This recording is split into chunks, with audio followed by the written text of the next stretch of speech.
ప్రియమైన దేవుని పిల్లలారా, ప్రభు అయిన యేసుక్రీస్తు నామంలో మీకు నా వందనములు. ఈరోజు దేవుని వాక్యము మన కోసం ఒక అద్భుతమైన వాగ్దానం ఇస్తుంది. పాపం వలన మానవుడు దేవుని మహిమను కోల్పోయాడు.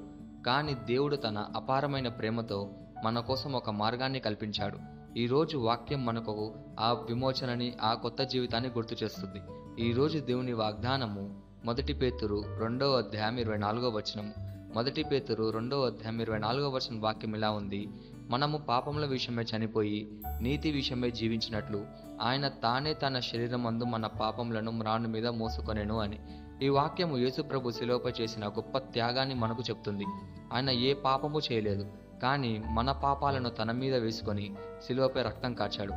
మనము చేసిన పంచమహా పాతకాలకు చేతుల్లో 2, కాళ్ళల్లో 2, పక్క డొక్కలో 1 పంచ గాయాలు పొందాడు.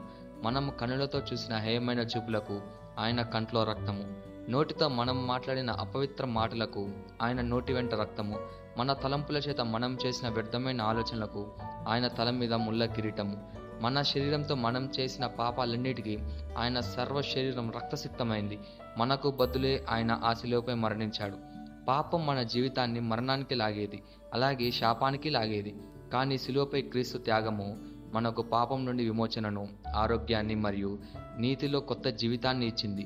యేసయ్య రక్తం వలన మనం ఇకపై పాపానికి దాసులం కాదు, నీతికి మాత్రమే దాసులము. అంటే శిలువపై జరిగిన సంఘటన కేవలం ఒక చరిత్ర కాదు, అది మన జీవితాలను విమోచనకు ఇచ్చిన శాశ్వత సత్యం. ఈ వాగ్దానాన్ని మన జీవితానికి ఎలా తీసుకోవాలంటే, మొదటిగా మనం క్రీస్తు కోసం జీవించాలి, ఆయనకు మన జీవితాన్ని అర్పించాలి. రెండోదిగా పాపం నుండి దూరమై నీతి విషయంలో స్థిరంగా ఉండాలి. మూడోదిగా సిలువను ఎప్పుడు గుర్తు చేసుకోవాలి, కృతజ్ఞత హృదయంతో యేసయ్యను అనుసరించాలి. నాలుగోదిగా ఆయన మన కోసం తన ప్రాణాన్ని ఇచ్చినట్లే మనము ఆయన కోసం నిష్కపటంగా నిలబడాలి. ఈ వాగ్దానాన్ని స్వతంత్రించలాగున మనం ప్రార్థన చేద్దాం. మమ్మల్ని మిక్కిలిగా ప్రేమించిన ప్రియ పరలోకపు తండ్రి, నీకే కృతజ్ఞతాస్తుతులు, వందనాలు చేయించుకుంటున్నాం ప్రభువా.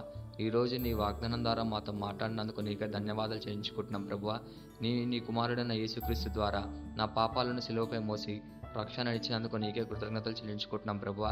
ఇకపై పాపంలో కాదు, నీతిలో జీవించడానికి నాకు కృపనివ్వు ప్రభువా. నా హృదయం ఎల్లప్పుడూ నీకు అర్పింపబడును కాక, నా జీవితం నీ త్యాగానికి సాక్ష్యంగా ఉండేటట్లు నన్ను నడిపించమని ప్రార్థిస్తూ యేసుక్రీస్తు నామములో అడుగుచున్నాము తండ్రి, ఆమేన్.